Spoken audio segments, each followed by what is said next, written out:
ಪ್ರತಿದಿನ ಕೊರೋನಾದ ಆತಂಕದ ಸುದ್ದಿದ ನಡುಟೆ ಕುಡ್ಲ ವೆನ್ಲಾಕ್ ಆಸ್ಪತ್ರೆ ಯಶಸ್ವಿ ಚಿಕಿತ್ಸೆಯನ್ನು ಮುಗಿತದೆ.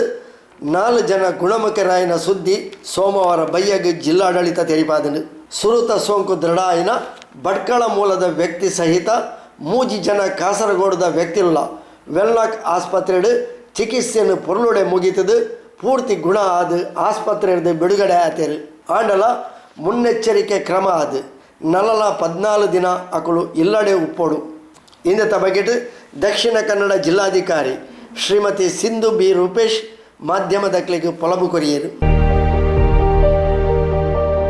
ಎಲ್ಲರಿಗೂ ನಮಸ್ಕಾರ.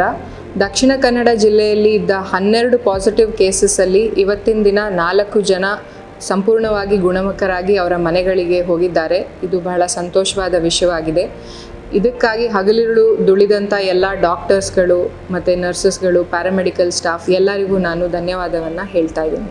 ಲಾಕ್ಡೌನ್ ಪೀರಿಯಡಲ್ಲಿ ನಾವು ಹಲವಾರು ರೀತಿಯಾದ ಸೂಚನೆಗಳನ್ನು ಕೊಡ್ತಾ ಬಂದಿದ್ದೀನಿ. ಅದಕ್ಕೆಲ್ಲ ಸಾರ್ವಜನಿಕರು ಸಹಕರಿಸಿದ್ದೀರಾ. ಲಾಕ್ಡೌನ್ ಅವಧಿ ಮುಗಿಯೋವರೆಗೂ ಸಹ ನೀವು ಇದೇ ರೀತಿ ಸಹಕಾರವನ್ನು ಕೊಡ್ತೀರಾ ಅಂತ ನಾನು ನಂಬಿದ್ದೀನಿ. ಧನ್ಯವಾದಗಳು.